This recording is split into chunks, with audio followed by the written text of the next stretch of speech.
ఎవడొచ్చినా అదే పరిపాలన అంటే అదే భోగోతం అంతే. ఏదో సీతాపతి సాపే గతి అని ఆ చెప్పడి ముగ్గురు ఎప్పుడు తప్పదు. కట్టబడి కూడా నిచ్చు కట్టబడి బతకడమే. మనకేమి వచ్చేసి పోయికుంటం వేసేవి ఎవరు వచ్చినా ఒకటే అండి. మన పాటలు మనకి ఎలాగ తప్పవండి. నిచ్చు కట్టబడ్డమేనండి. మన రెక్కలు ఎవడ అట్టుపోవడం అది. పెన్షన్ ఇస్తున్నారు 4000 అండి. ఇస్తున్నారు. ఇస్తలేదని నేను అంటలేదు, ఇస్తున్నారు. మరి పెరిగిందండి. ఇది వరకు చంద్రబాబు నాయుడు 250 ఇచ్చేవాడు. ముందర అయితే 75, తర్వాత 250. అలాగ పెంచి ఇప్పుడు 4000 అయింది. ఈయన వచ్చాక బాగానే ఉందండి, ఏం తేడా లేదు. ఆయన మాత్రం 4 తలాలు 5 తలాలు ఉన్నవాడికి రొంకమోడితో వెళ్ళిపోయి వాడికి ఇల్లు ఇచ్చాడు.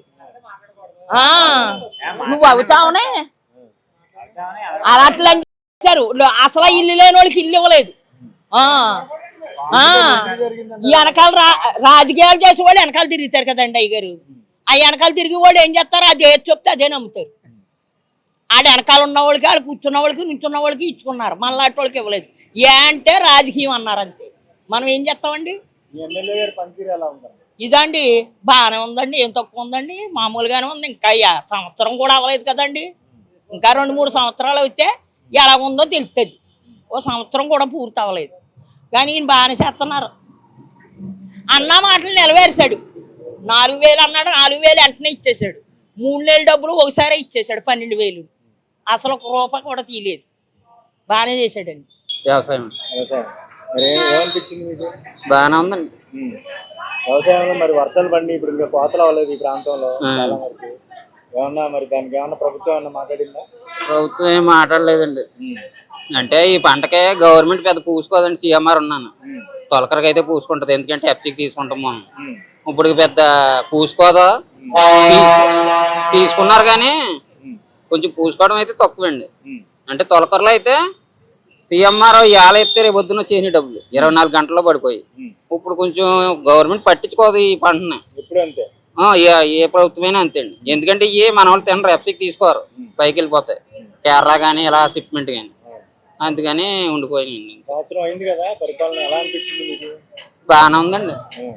అంటే బాగానే ఉంటుంది. ఎవరు వచ్చినా అంతే. ఏం పెన్షన్ ఉంది, 4 ఏళ్ళు ఇస్తున్నాడు. వికలాంగులకు 6 ఏళ్ళు ఇస్తున్నాడు. ఇంకా అంతకన్నా ఏంటండి. ఎవరైనా వాళ్ళు వచ్చినా వీళ్ళు వచ్చినా గవర్నమెంట్లు బాగానే చూస్తున్నాయి. మా నిదానాలే బాగలేదు. మా ఎమ్మెల్యే గారు కొంచెం నొక్కండి. ఎప్పుడైనా నొక్కే, వాళ్ళ ప్రభుత్వం ఉన్నా నొక్కే, లేకపోయినా నొక్కే. జనాన్ని ఏం పట్టించుకోవడం.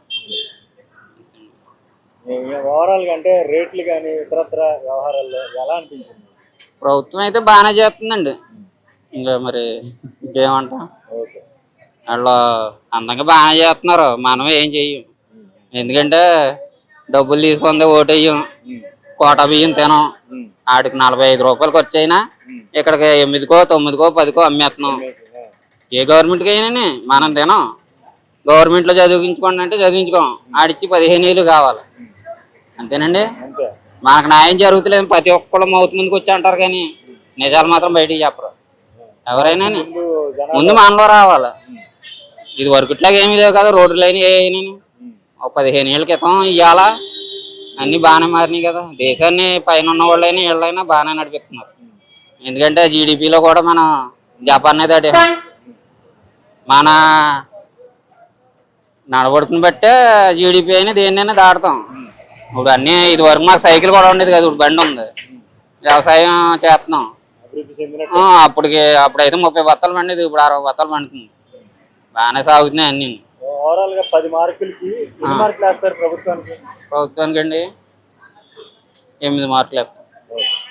ఎందుకంటే ఏ ప్రభుత్వం అయినా ఓ 2% ఉండదు. ఎవరికీ న్యాయం చేయలేదు. అందరూ బాగుందని మాత్రం అందరూ సూపర్ బాగానే ఉంది. ఏమని మేము కౌలు రైతులమండి. కౌలు రైతులు అంటే ఏమనిపించడానికి ఏమీ లేదండి. మాకైతే రైతులకే పడుతున్నాయి, రైతు భరోసాలు గట్రా మాకేమి లేవండి. కౌలు రైతుకి రాజకీయంలో ఏమీ రావట్లేదు అంటున్నారు. ఏమి రాలేదండి. ఇప్పుడు పనితీరు అయితే బాగానే ఉందండి. పనితీరు రోడ్లు అయితే ఇదైతే అన్ని బాగానే ఉన్నాయండి. కాకపోతే మద్దతు ధర లేదు మా రైతులకి. రేట్ లేదు. సీఎంఆర్ రేటు 1730 రూపాయలు అన్నారండి. 1725 రూపాయలు అన్నారు. 25 రూపాయలకి ఏమీ లేదండి. మిల్లికాడకి ముందు మిల్తో మాట్లాడుకోవాలంటున్నారు. మిల్తో మాట్లాడుకుని 1700 తోలని లేదన్నారు. ఇక దాన్ని ఎలా ఉన్నా సరే 2 కేజీలు కటింగ్ అంటున్నారు. ఇంకెందుకంటే క్యాష్ అమ్ముకుంటే రైట్ 1550 అమ్ముకుంటే రైట్. ప్రభుత్వ పథకాల మీద ఏంటి మీ కామెంట్? పథకాలు అయితే ఏమీ రాలేదండి ఇప్పుడు వచ్చి. అమ్మకు 100 అన్నారు, ఇప్పుడు ఇంకేమీ లేదు. తర్వాత ఈ రైతు భరోసాలు గట్రా ఏమీ రాలేదండి. రోడ్లు మాత్రం బాగా పోసారు. ఓవరాల్ గా ప్రభుత్వంలో గతంలో ప్రభుత్వానికి ఇప్పుడు ప్రభుత్వానికి ఏమన్నా గతంలో ప్రభుత్వం అయితే కనీసం రైతులు నేను చెయ్యకపోయినా కానీ కాకపోతే సబ్సిడీలని మిషన్ కూడా టాటర్ కూడా ఇచ్చేవారు. ఇప్పుడైతే ఇవ్వలేదండి. తర్వాత రోడ్లు అయితే పోసారు కానీ ఇంకేమీ లేదండి మాకు. కనీసం రైతు ద్వారాగా చేయకపోయినా కానీ తల్లికి మందరం అది ఇది ఏరనుకోండి ఏదో పని ఉంది, ఏమీ లేదండి. ఇప్పుడు వచ్చి ఏ మార్పు కోరుకుంటున్నారు? మీ ఎమ్మెల్యే గారి పనితీరు ఎలా ఉంటుంది? మా ఎమ్మెల్యే గారి పనితీరు అయితే బాగానే ఉందండి. కాకపోతే లోకల్ నాయకులు పనితీరు బాగాలేదండి. వాళ్ళ మొహం చూసి చేసి టైప్ లో ఉన్నారు. ఇంక ఎమ్మెల్యే గారి దగ్గరికి వెళ్ళి ఏం చెప్తామండి? గ్రూప్ రాజకీయం అండి. గ్రూప్ రాజకీయం ఏ ఊరిగా అంటే వాళ్ళ రాజకీయ నాయకులు ఎమ్మెల్యేలు ఎంపీలు మారిపోవచ్చండి. పార్టీలు మాకులట్టి చిన్న కార్లలో మారకూడదు. ఆ ఎమ్మెల్యే దేని మీద ఓటు వేయాలంటే అది వైఎస్ఆర్ లో మారిపోయి అందులో ఓటు ఏంటి అందులో వేసామండి. పెదరాజ్యంలో మారిపోయి పెదరాజ్యంలో ఓటు ఏమంటే పెదరాజ్యంలో వేసాం. ఇప్పుడు మా ఎమ్మెల్యే తెలుగుదేశంలో మారిపోయి తెలుగుదేశంలో ఓటు ఏంటి ఏమి వేయాలి అంతే. గ్రూప్ రాజకీయాలు అండి. ఎవడో డైరెక్ట్ గా చేస్తాకి ఏమీ లేదండి. మా ఊర్లో పెద్ద మనుషులు ఎలా ఉంటే అలా జరగవలసి వస్తుంది. వైఎస్ఆర్ కాంగ్రెస్ పార్టీ ప్రభుత్వం మరి ఇస్తానన్నారు, మీకు కూడా ఇచ్చారా? ఏంటి ఆ పథకం మీద మీ అభిప్రాయం ఏంటి అసలు? ఆ పథకం ఎవరు అడిగారండి? మేము అడిగామండి, మాకు కూలేదని అడిగామండి. మేమేమో అడగలేదు, వాళ్ళే పెట్టారు. ఈ పరిపాలన బాగుందండి. అప్పుడు పరిపాలన మీద జగన్ గారి పరిపాలన మీద ఈ పరిపాలన బాగుంది బాబా. ఏంటి ఏం గమనించారు?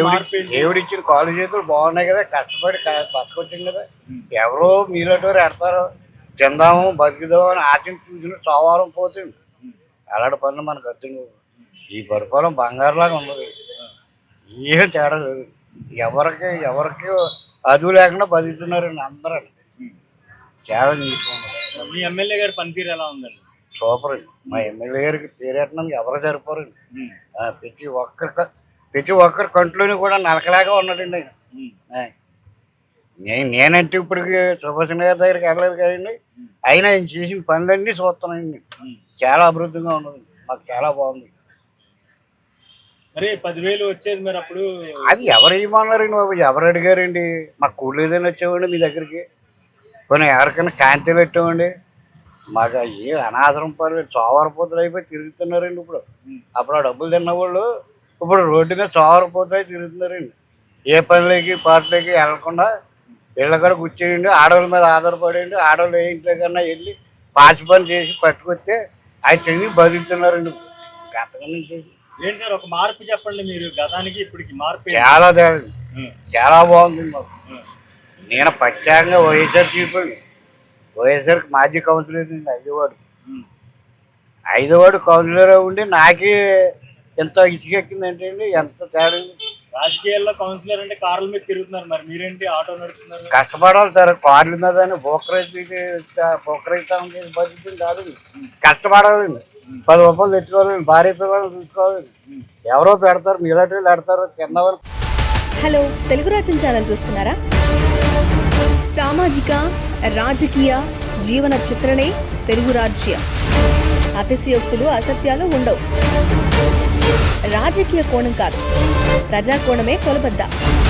తెలుగు రాజ్యం వీక్షణ మీ ఉత్తమ అభిరుచికి నిదర్శనం.